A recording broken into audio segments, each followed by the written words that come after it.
a snow leopard, the rarest of Himalayan animals. It's a female returning to her lair.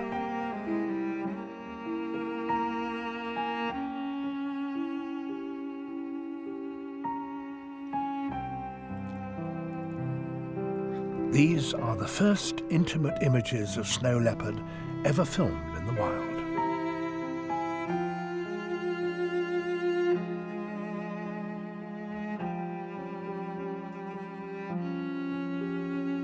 She greets her one-year-old cub. Her den is well chosen. It has exceptional views of the surrounding cliffs. On these treacherous slopes, no hunter other than a snow leopard would have a chance of catching such agile prey.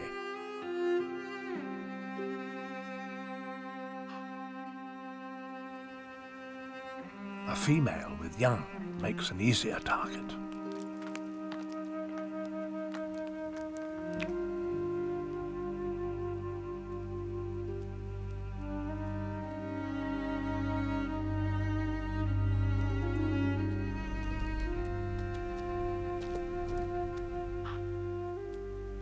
Her large paws give an excellent grip, and that long tail helps her balance.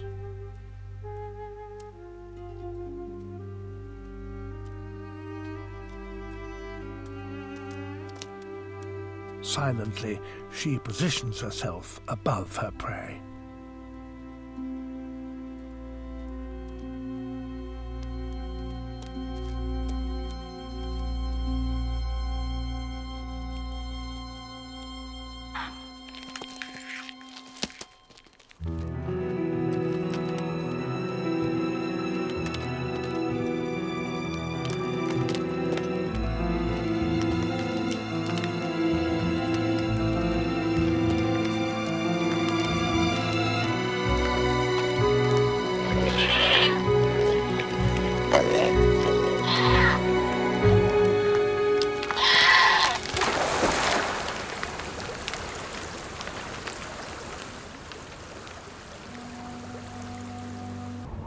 Fresh snowfall covers all animal prints, making tracking difficult, but it does transform the valley into a fairy tale landscape. As soon as it starts snowing and as soon as it starts looking like this, it just becomes a completely magical place. What the team does discover is a haven for wildlife. Markhor are extremely rare mountain goats, but they seem abundant here.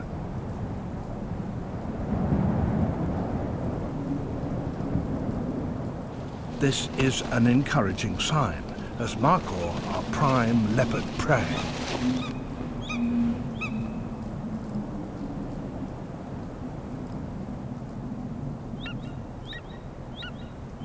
After weeks of searching, there's no sign of the elusive cat, and as the snows get heavier, animals start to move down to the lower slopes.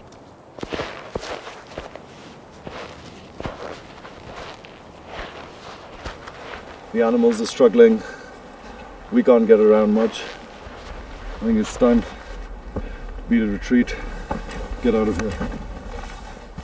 They need to find a place where a leopard will come to them. But guessing the best location for a stakeout is almost as hard as finding a leopard. Nisar's news-gathering skills will be needed. His local contacts may provide a lead.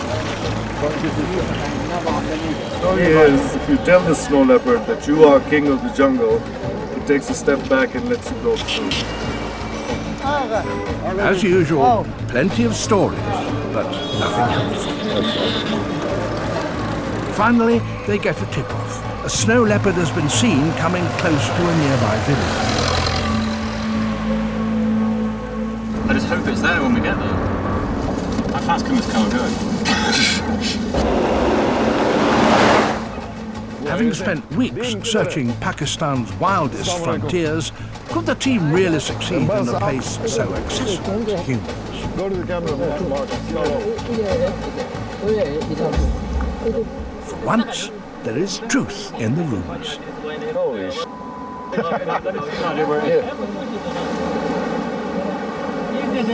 snow leopard is not only here, but out in full view.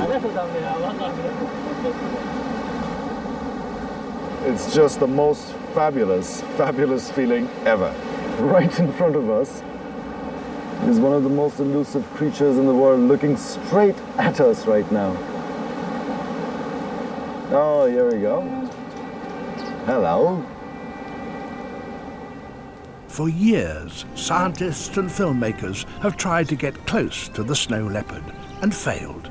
But now, here was a snow leopard venturing into our world. No longer the stuff of myth and legend, but a living, breathing animal.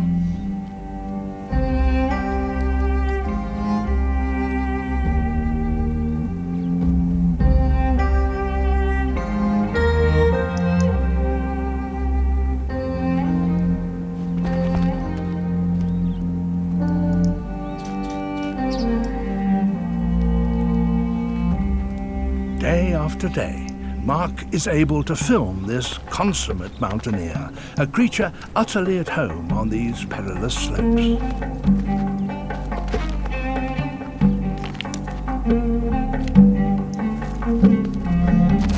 Her markings provide superb camouflage, whilst her giant paws and immense tail lend balance to some very precarious manoeuvres.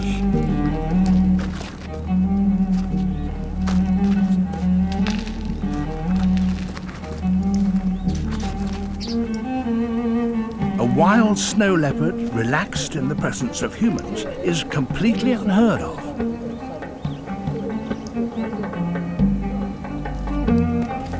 Why should an animal accustomed to roaming hundreds of miles keep returning to the same spot? Before Mark and Nissa can find the answer, she disappears. A few days later, Mark begins to recognize behaviors in her that he had seen prior to the collaring. About 2:30 in the afternoon, she went off to a cliff and waited there.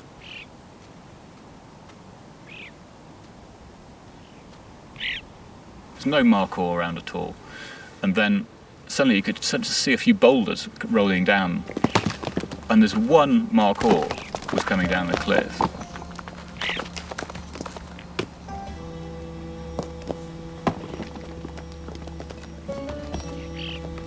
And she heard the boulders, and she moved around this cliff and took up this position slightly higher up, and the markhor sort of went down away from her and then down towards this gully.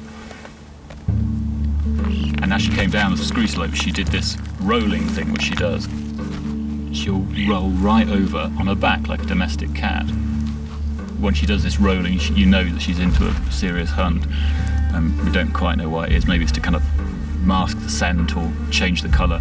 So she went further down and she got to this point and she was looking down at the markhor, and the markhor just went over the lip of the gully, and as soon as he'd gone over the lip, she charged down the hill, really long run.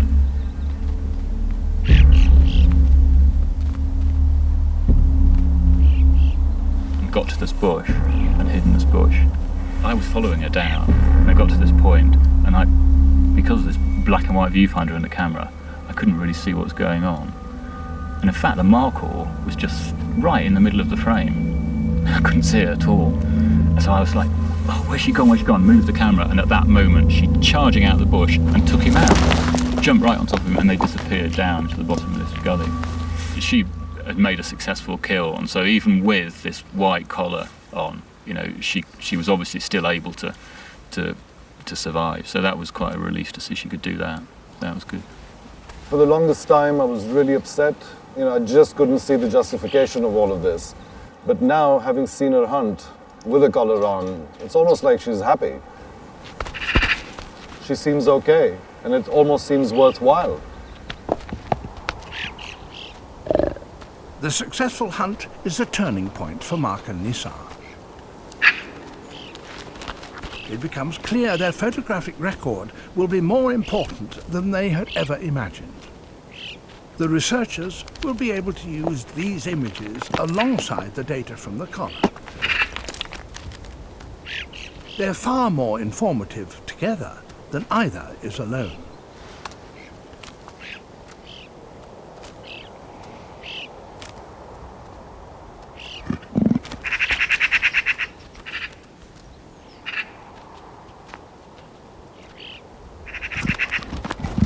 Using this combination of science and film, we're finally starting to understand this most enigmatic of creatures.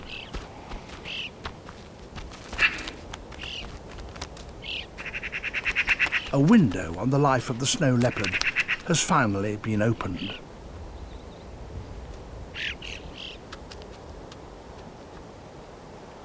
Over the next few weeks, another benefit of the collar becomes clear. In the past, the team had to rely on instinct or rumours to find the leopard. Now they can use hard data from the collar.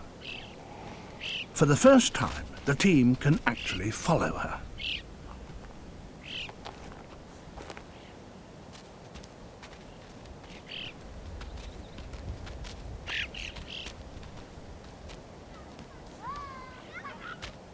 The information from the researchers leads them back to the local village where Mark films her sleeping next to a fresh kill. But the camera reveals her prey to be a wild markhor, not a goat. What is learnt from studying snow leopards now may help to save them in the future. When the female reappears, it becomes clear that the proximity of livestock is not the real reason she's here. So I was concentrating on getting shots of a snow leopard, and Nissar was stood by my side, and he went, "There's another one." And I was going, "Shut up." He's like, "It's not."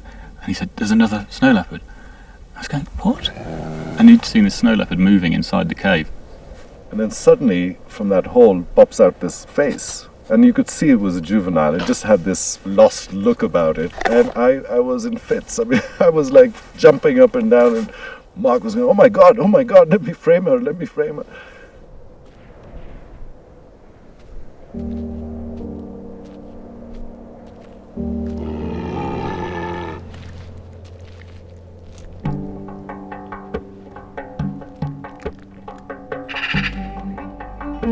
The next time Mark and Nissar find them, the young male cub has grown in confidence and is venturing further from the cave. He seems to have taken a dislike to the local magpies.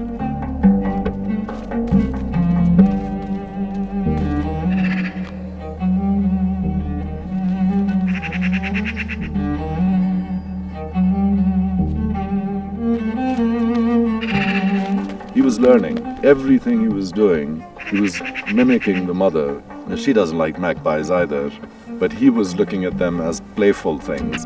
She probably considers them, a nuisance. There is playtime, and then there are times when a young snow leopard needs to pay proper attention. Whenever she went hunting, there was this amazing communication between them where she'd take a few steps, he'd start following, and then she'd just turn around and look at him, and he'd just look at her and then just slink away and go back and sit in the cave. Obviously there was a training going on which was not hands-on. It was look, but don't come near me. A 1-year-old cub needs as much food as its mother. With 2 mouths to feed, the female is under pressure to kill regularly. News of an even more brazen attack on local livestock is of great concern to Nissar.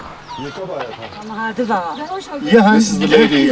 When she came in, she pushed the door open, and the minute she did that, the leopard jumped out and pushed her back. She fell down and fainted, and the leopard took off.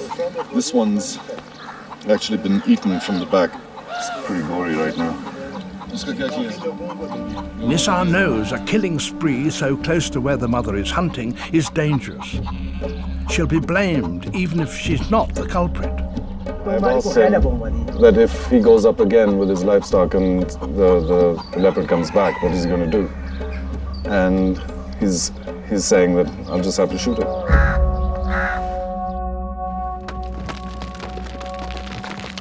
With so much at stake, it's a relief when Mark gets concrete evidence that the mother can provide for her cub from the wild population of Markhor.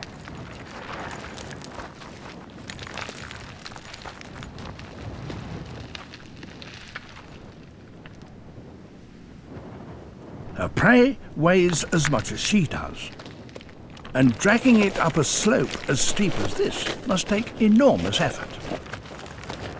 It's imperative she gets the carcass back to her den so that her cub can feed undisturbed by scavengers. But a single Markhor won't feed the pair for long. Within a couple of days, she'll need to hunt again. After the fall of the Soviet Union in 1991, the economy in Kyrgyzstan collapsed, with rural areas being particularly hard hit. Snow leopards, which only live in these remote Asian mountains, had a price on their heads. Their skin and bones were traded on the black market, and numbers fell dramatically by as much as 80%. And despite global efforts, the black market for exotic pets, trophy hunting, skins and organs is ominous. They're losing their habitats to farming, urbanization and climate change. But here in Kyrgyzstan, the snow leopards are back.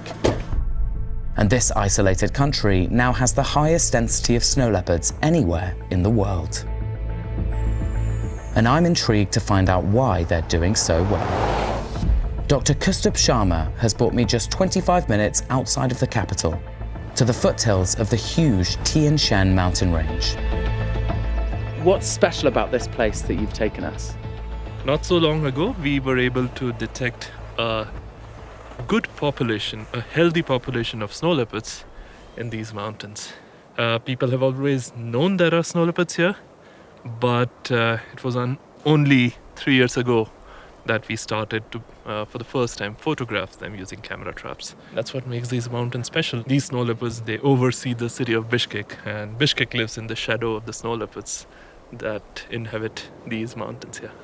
So why do we use the camera traps? We basically don't know how many snow leopards there are, right? And the camera traps are our eyes in the mountains, which help us count how many snow leopards there are. And they don't complain when they're out in the mountains. If I go and sit there for 20 minutes, I'll start complaining. But these camera traps stay there for 6 months without complaining, and they record very valuable information. What will we be doing to help you guys? You'll be helping set out anywhere between 35 to 40 cameras in an entire 700-800 square kilometer landscape. What we hope to do is, once that data comes back, we will be able to individually identify different snow leopards and put that data into sophisticated algorithms to estimate how many snow leopards are there in that landscape. Gathering data on snow leopards in the wild is one thing, but Kustub wants to show me the harsh reality of what happens in this region when snow leopards come into direct conflict with humans. We are currently on our way to meet a woman called Saltanat, who runs a rescue and rehabilitation centre for injured animals here in the capital city. And she has a very special individual that's been rescued from quite a traumatic experience that we're going to meet today.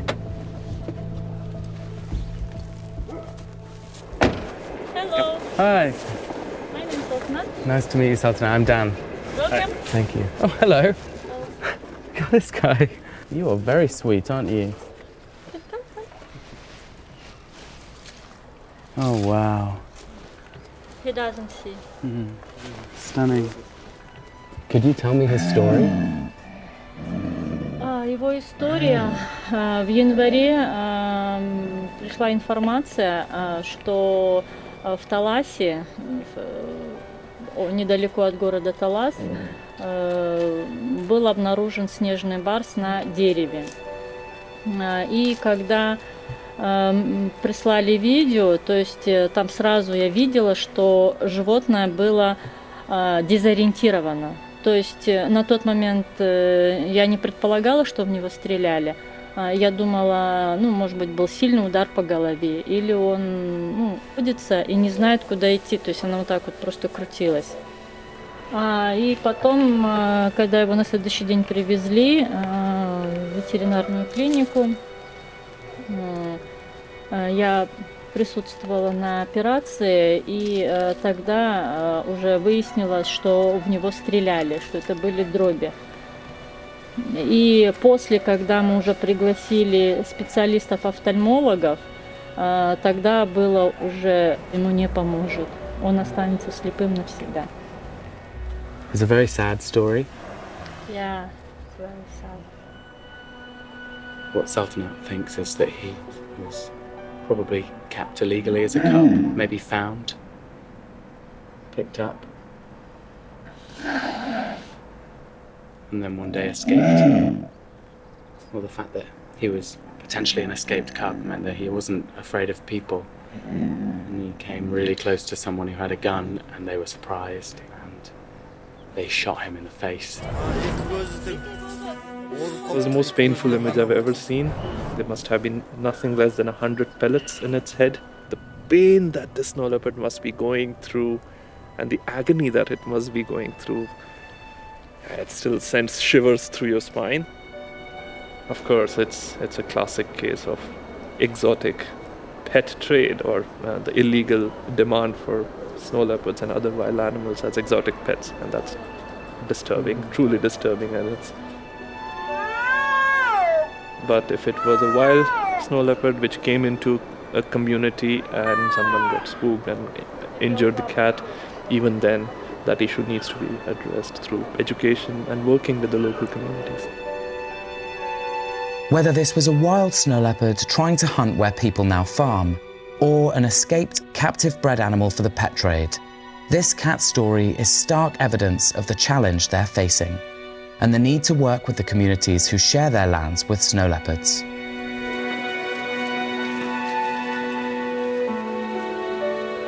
Outside of the capital, the Kyrgyz people are spread across towns and villages in thousands of square miles of remote mountain ranges. Where do you even start?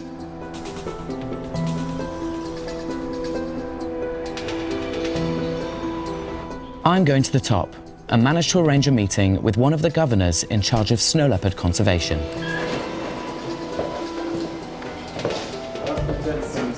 Nice to meet you. Why are snow leopards so special?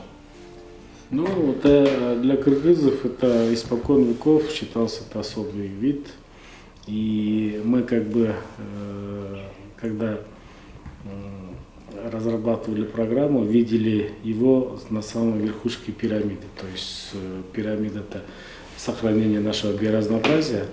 Это вы сами знаете, что Кыргызстан – это горная страна, и с млекопитающих, которые обитают на самом высоком месте, это является барс.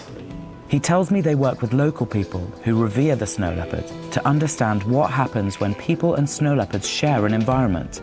They found, for example, that when snow leopards have come into villages, they're often old or unable to hunt in the hills, so education and understanding snow leopard behavior is vital. Nationally, he tells me that ecotourism is a big hope for their economic growth.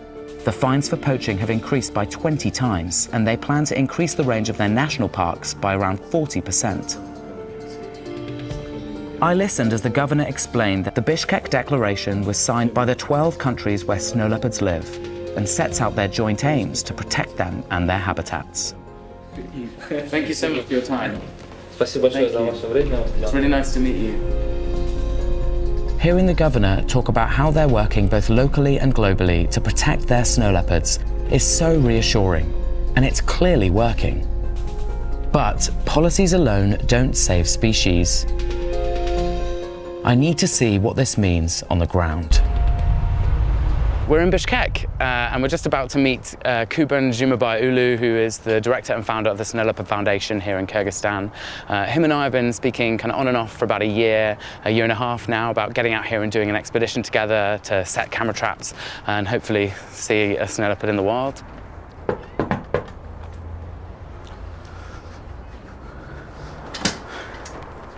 Hi. Hi, Cuban. How are you? Good. Come. How are you? Very good, thank you. After you. Come, please. Chang. Here you can see how many individuals we identified. And every single one of these is a different snow leopard? Yeah, these are different snow leopards. So we try to find good images of each individual from both sides. James Bond. James Bond. Jessica Alba. Yeah. I have a selfie with this snow leopard. You had a selfie with that cat? Yeah. Oh my God. Yeah. How many have you seen in the wild? With your own eyes? 3 times. 3 times? 3 times. Then you know that it's very hard to find this animal in the wild. You know, I mean, they see us first. You know that they are around, and then they are very well camouflaged, so it's hard to find them. People say that it's the wildlife encounter that you can have. So yeah, well, it's been my dream for a very long time. And I think you will find it. Chances are high. I'm going to hold you to that. Yeah. Yeah. Nice. Okay, well, I can see you've planned it all out over here already.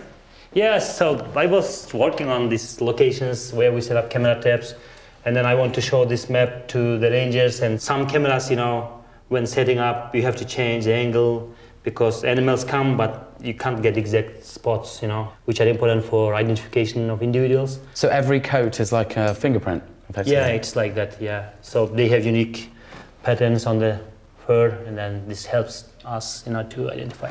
You've been camera trapping for, what, 7 years in this reserve? Yeah. Why do you do it? What are you hoping to achieve? So we are comparing data from this area with the other area where there is no reserve, how big area is needed for one individual. We see how they share this habitat with other animals. So we see how many females give birth, how they share this area, how many cubs stay with mother. 2 years ago. The scale of the task which Kuban and his team are undertaking is starting to dawn on me. This animal is virtually impossible to observe. But with methodically collected camera trap evidence, Kuban is building up a robust scientific picture of where these ghost-like cats live in Kyrgyzstan. Nice one. So, at 5 a.m, we pack up and set off. You can move it. We're going. I'm in safe hands. Kuban has made the journey into the reserve more than 50 times.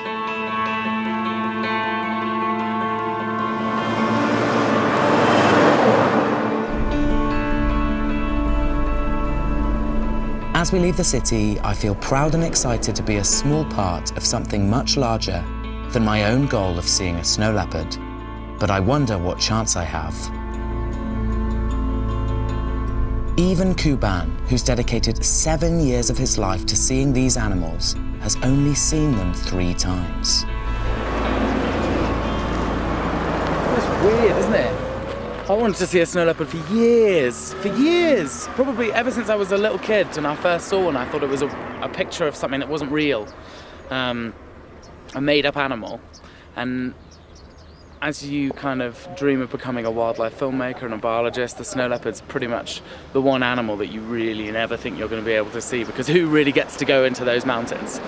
And now we're looking at them with our own eyes, right up there.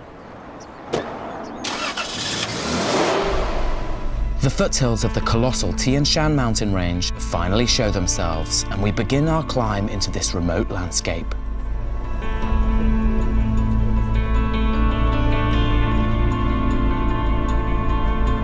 It's not long before we reach the front line of snow leopard conservation.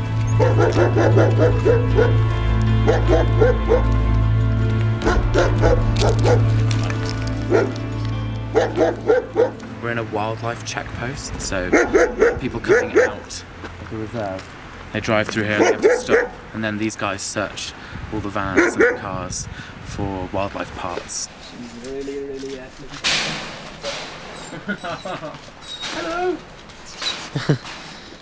She's a badass, isn't she? Her name is Chili, and she knows the snow leopard smell and argalis, ibex smells. And when the suspicious cars comes, and I work with the Chili, and she looks around the car and tries to find that things. Does she know the difference between argali or snow leopard? Yeah, she knows. Really? Definitely. Sometimes some people text me by bringing some horns of the argalis or ibex, and she finds. Really? Yeah. Oh, wow.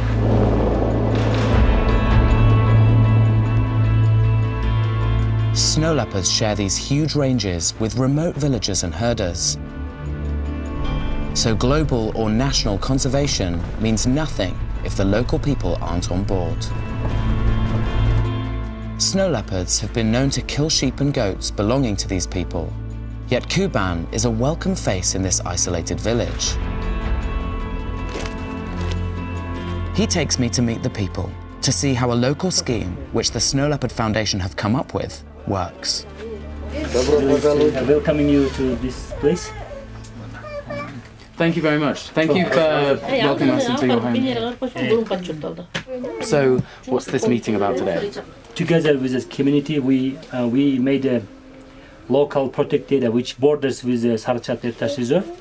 And if there is no poaching by local people on prey species and snow leopards, then they get additional bonus from our organization.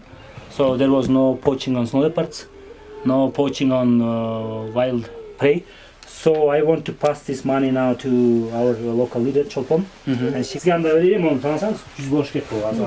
İyi. Tanısanız mı? Sana almış mı? So this is primarily because of handicraft? Yeah. One. So they are protecting this area well. Now you can come out from this village and see argalis on the slopes. That's No? amazing. So it's a real, actual monetary value associated with conservation. Yes. And does most of the money come from creating these handicrafts? Yes. Yeah? Comes from that.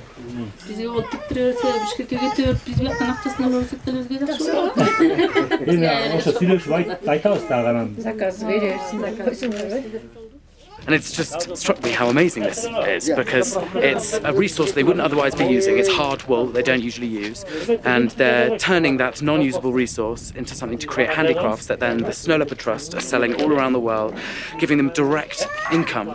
And the arrangement and the agreement that they have is that they get this income and they get this collaboration with the Snow Leopard Trust because they're protecting this environment, which to me is amazing, because in all conservation agreements and most conservation initiatives, there's always some kind of sacrifice. But here, there's no sacrifice whatsoever, because these women who wouldn't typically be making their own income here now have their own source of income, creating these handicrafts, which are then being sold by the Snow Leopard Trust all around the world, making a pretty good income for them. These guys made $15,000 last year in these handicrafts alone, which are made of wool products that they would have otherwise been throwing away. It's a wool that they can't make clothes out of. It's too hard.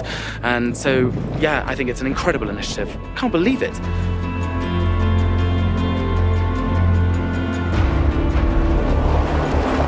Back on the road, we need to reach the ranger's cabin before nightfall. These rangers are locals too. Many of their families make crafts for the Snow Leopard Trust, like we saw in the village. As night falls, so does the temperature. These are brutal conditions. If your car is broken and if you stay in that place and if you don't have any heating inside, I think you'll die. If you have no petrol to heat inside, no gas stove, then I think you'll die.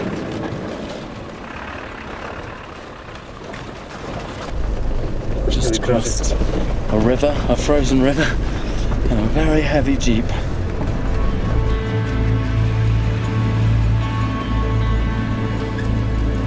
After 14 hours, we finally reach the cabin where we'll spend the night.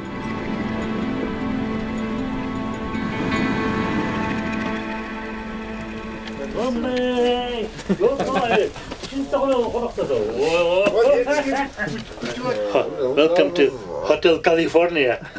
It immediately strikes me just how tough these rangers need to be, working with limited provisions and equipment in one of the harshest environments on Earth. Luckily for us, they arrived earlier and have lit a fire, taking the edge off the -15 conditions. Well, we're 4,028 meters. Never been this high up before, and I'm starting to get a bit of a headache and feeling very lightheaded. It's freezing cold. I really do feel like we're on top of the world, but it does feel amazing. It's a completely different type of remote, something I've never experienced before. And it's weird to think that actually there's a lot of wildlife here. There's bears, there's wolves, and somewhere there are snow leopards. We all try to get some sleep. Seeing how the local economy is supported is a vital part of the story here in Kyrgyzstan. But if you can't prove an animal exists, you can't save it. Good morning. Ooh, that was an interesting night's sleep. I couldn't work out if I was cold or if I was ill. I need a coffee and some breakfast. And then we'll plan the day. Look at that.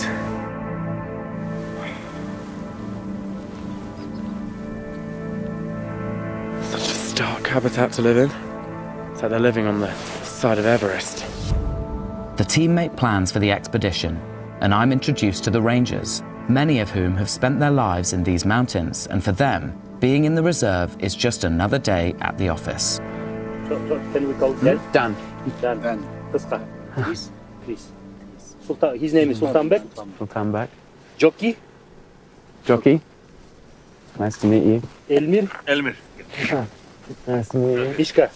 Ishka? Ishka. Elmir. Urmeshka. Oh no. Durma. Ishka. Cool. It's amazing what these guys literally have to go through every single time they come here. The rangers in Kuban, you know, they've got millions of different jobs. They're horse catchers, horseshoers, drivers, wolf defenders, camera trappers, anti-poachers, all in one. And that's what's got us here.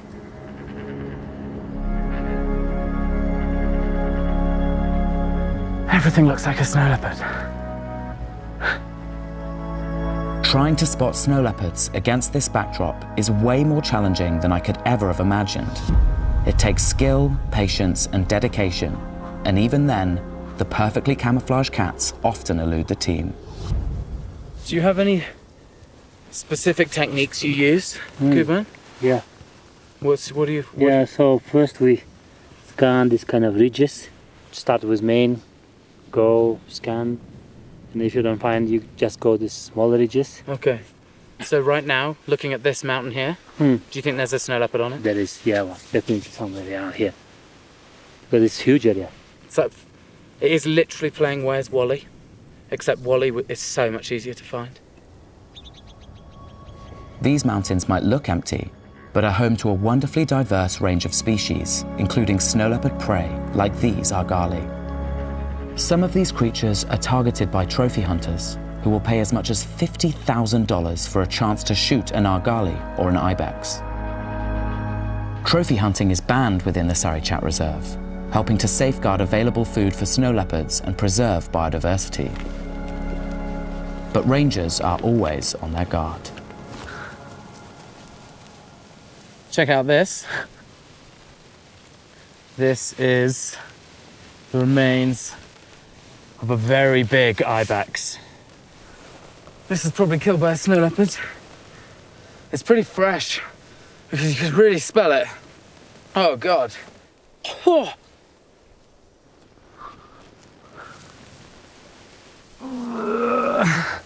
God, this is so heavy. This is another casualty of the mountain.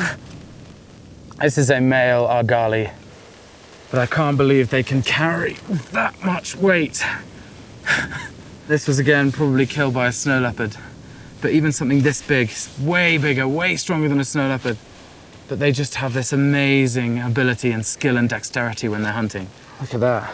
These are the same, if not a very similar subspecies to Marco Polo sheep, which is like one of the most expensive animals to trophy hunt in the world. I think it could cost between $30,000 and $50,000 to get a license to hunt one. That's a big problem here. This is a reserve, but the whole surrounding area is hunting concession for animals like these, which in turn obviously damages the population of snow leopards. But I don't think this was killed by a hunter, because this is the one part he probably would have taken. We're in the lair of the snow leopard now. The rangers meet to plan how to deploy the camera traps. The weather can change quickly, and they have a huge area to cover. There's a big debate happening right now. Some of us are going to go down there, set camera traps. I think some people are going to have to go 7 hours on horseback in that direction, and they've already came all the way here on horses, so I think they're a little bit over that. Getting the camera in the right place is vital. They're chatting about where to put the camera traps, just sifting through hundreds of pictures of snow leopards. Like, this one's not good enough, this needs to be better. We need to see the size of the spots because that's how they identify them all. So a picture of a snow leopard's bum isn't good enough. Personally, for me, that would be great. But see, it's coming from this side. You can see only face, and then this right side you can't see, no? So this one is fine. This one is fine. This is fine. Lessons learned, and with the locations decided for all 40 camera traps, it's time to saddle up and get to the task at hand. For some of these rangers, it's a 7-hour ride. We're going to go and set a camera trap over that mountain over there, and we're bringing our little friend with us to help carry the stuff.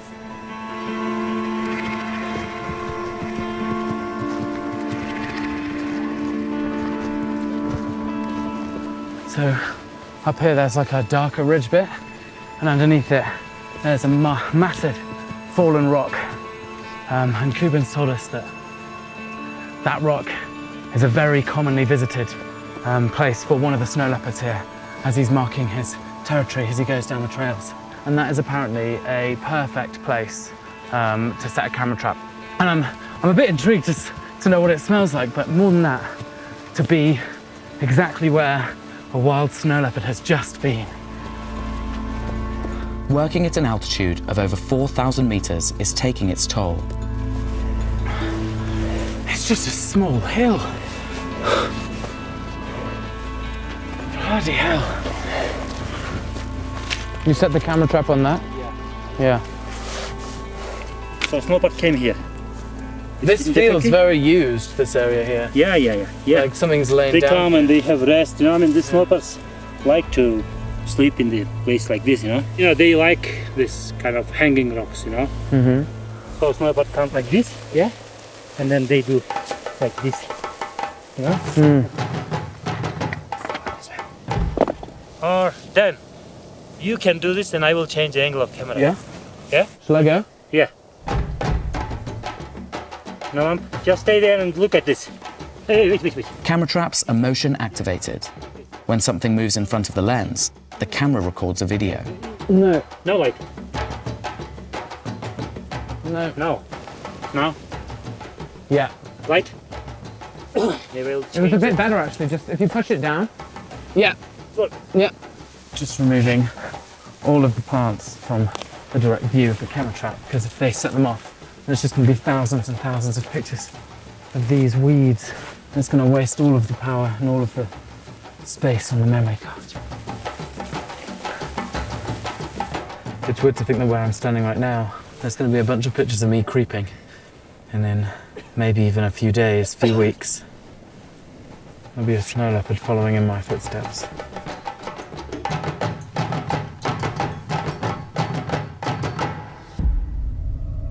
With the camera set and then spurred on by rapidly dropping temperatures and thoughts of a hot meal, we make our way back to camp.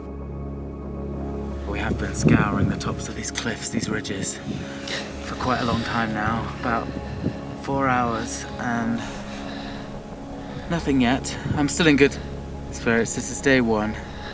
Finding a needle in a haystack. That mountain is hundreds of miles, thousands probably of miles squared up there. And Kuben is pretty sure that there's probably 1, 2, at least snow leopards on that cliff face right now. But it is one of the most camouflaged creatures on the planet. And as the light gets lower and lower, it's harder and harder to see them. And they're most active at dawn and dusk, crepuscular animals. So you have that real small window of time to get them. them from the cold.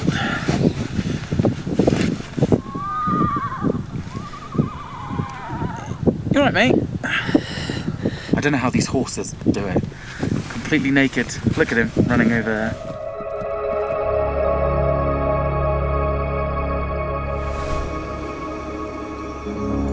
So you'll be surprised to know how many people who are living in the mountains where snow leopards are, they live smack in the middle of a snow leopard habitat. They see the footprints of snow leopards, they hear the calls in the mating season, they see animals killed by snow leopards, but they've never seen a snow leopard in their life. And that's what gives them this mystical characteristic. Yeah, so there could be a snow leopard not even 50 meters from you, but if you don't know what to look for, you might very well miss seeing it. I feel like finding a needle in a haystack would be a walk in the park compared to this.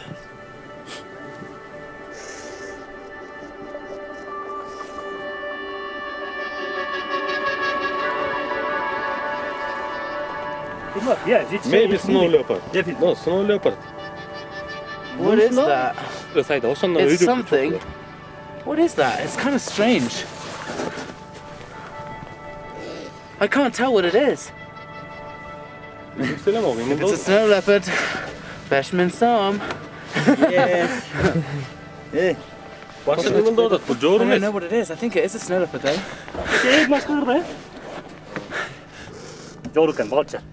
It's a vulture. My snow leopard spotting clearly needs some work. Vulture? Yeah. But vultures are a good sign. They could lead us to the site of a recent kill. Oh yeah, it's a vulture. Yeah. Himalayan vulture. Not a snow leopard. Damn it. Every time these cameras record a snow leopard, it justifies the work that the whole country is doing. Those videos are the evidence that snow leopard numbers are recovering. But we don't have long left in these mountains. We've got more camera traps to set, and I hope, beyond all hope, that I glimpse one for real. It's moving. Stop is drr. I can't roll my eyes. Drr. Oh, so you're never going to stop. Yeah, that's it. What was... So... Chew is go. This is Aliska, my horse. I'm just packing her up, because we are going off in that direction now for about 4 hours to set some more camera traps. Some rangers have gone over there, some other guys have gone way off in that direction, and we're tasked over there. Off we go.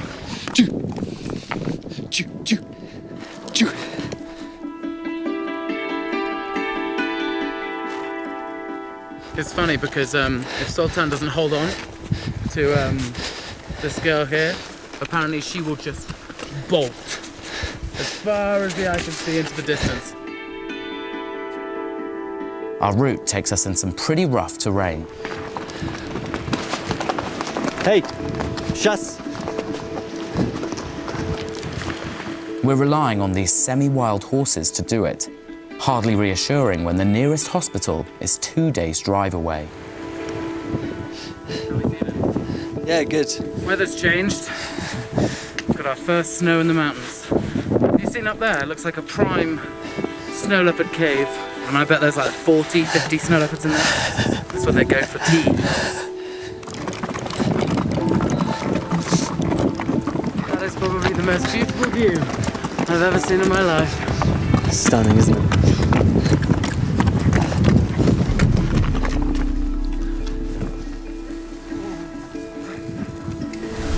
Check out this view. That doesn't look real. Yeah, this looks like proper cat habitat.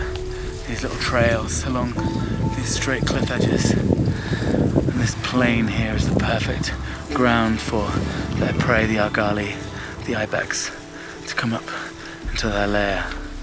But yeah. When I catch up with Kuban, he tells me something that brings me back down to earth. this valley is long, but it goes to hunting concession. In 2010, we apprehended one poacher here, right here. And he pretended that he was chasing wolf, but you wouldn't chase wolf so long, you know. And then we confiscated his gun. So again, people from this hunting concession brought Canadian hunters, 3 hunters. And then they shot 1 argali there, and then 2 ibex in the reserve. It's just really sad. This feels like one of those last truly remote places, and that even here is still at risk. Imagine someone will come and say, okay, if you let me hunt here, I will give you $2,000. And this guy's salary is $100. I don't know. Yeah. They will maybe let them do that, you know? Yeah, yeah. This is a problem when it comes to conserving highly prized species the world over. But I'm reminded that for these rangers, protecting snow leopards supports their whole community, who make and sell crafts which are sold around the world. But only if they protect the snow leopards. Bedtime. Yeah. All right, good night. After another broken night of sleep, we set off, climbing higher still in -15 degrees. Kuban says he prefers coming here in winter, despite the cold, And there, another one there. as there are more opportunities of seeing wild snow leopards. They were here, but I didn't see. But see, huge one. Huge one. Wow. It's huge. See? You can see them really clearly. Look, there we go. There's the pad. 1, 2, 3, 4. Yeah. Wow. Snow leopard pug marks.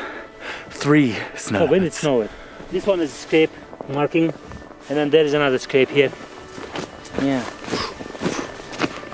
Right there. That's amazing. Not even 24 hours ago. There. Up here. Right below us. And 3 snow leopards. Literally 24 hours ago. Probably a mother and 2 older cubs because the prints are so big. They were right here. And there was 1, 2, 3 cats. They walked down here. God knows where they've gone. Maybe they've gone back up in the valley. Maybe we'll see them now. With proof that we're in the right area, the team set camera traps in the hope that in 6 months' time, they'll come back and find evidence of snow leopards, maybe even a mother and her cubs. But it's not foolproof. So last year bear came and then it moved our camera, but there was another camera tap and that bear broke that camera.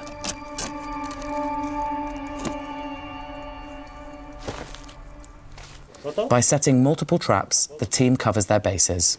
So when we set up our camera tap, we checked that camera tap, it's that one, and it had very nice images. Yeah. In all, 40 camera traps are placed across the reserve, covering some 1,400 square kilometers. And the videos reveal an array of life hard to imagine in these stark and inhospitable mountains. Argali, wolves, ibex, bears, hares, marmots, and chuffs. With the weather closing in, we press on deeper into the reserve to set the last few traps. You can see it, see? The huge one. Yeah, there is urine. And then also here, see? Maybe from last night. Very fresh, very fresh. Ooh. Now that is a strong smell. But look, dude, there's a camera trap right there. Should we check? We can check. It's not working. Maybe it's working. This camera recorded a family of 3 snow leopards scent marking at this very spot earlier in the year. Really cold. But when we check, there's nothing. Just tiny movements triggering the camera. You might want to just cut. Is it working?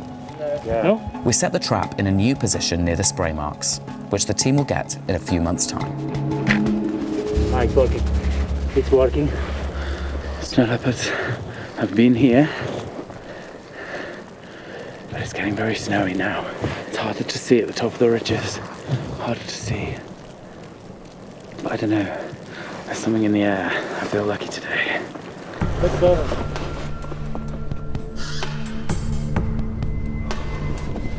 Oh my God. This is tough work.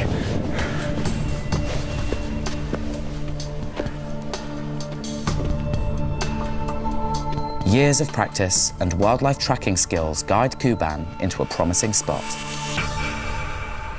And then, something catches Kuban's eye. I think it is. If it's moving, That's no rock. It's moving. recording. It's moving. Record it. Hey, record it. It will move away maybe. Holy shit! It is a snow leopard! Oh my God! It is! I found it without binocular. See? It is! Oh my God, dude, just right there! Oh my God, it's moving. I can't believe it. Oh. Oh my God. Oh my God. Oh my God. Oh my God. You can so close, you can see it without the scope. Oh my God. Wait, look, is it a rock? Is it a rock? God. I need to look again. Maybe there are two. Because the left one is also maybe smaller, you know? It's not moving, but there is something on the left. It is. Is that two? Is it just one? Maybe there are two.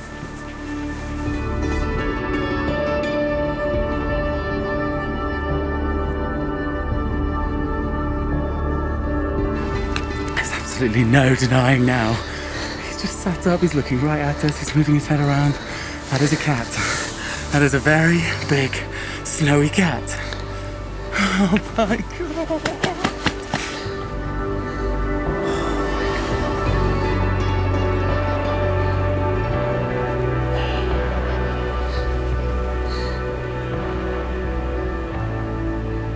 I didn't think we were going to see it, honestly.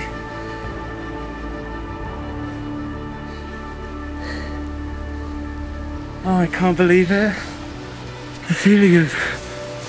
It's like a mixture between utter, unadulterated happiness and like the biggest sense of relief you can possibly imagine.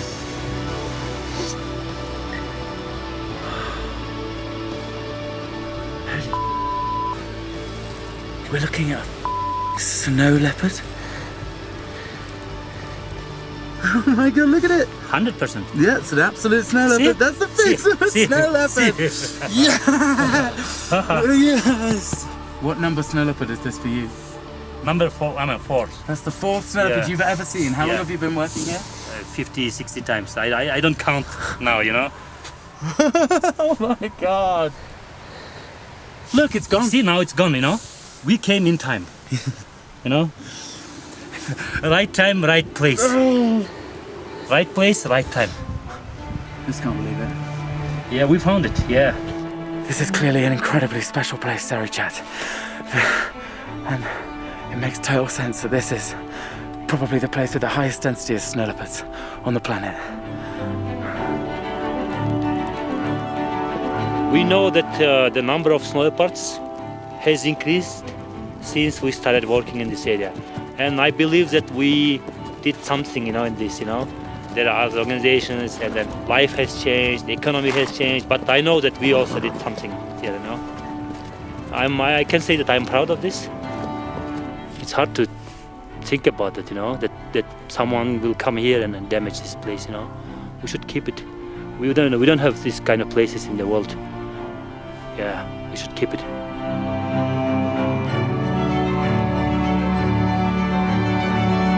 In a situation where I thought maybe I'd be coming here and we kind of follow a sad, declining story of an animal that's moving its way towards extinction. It's not even a glimmer, but such a strong feeling of hope.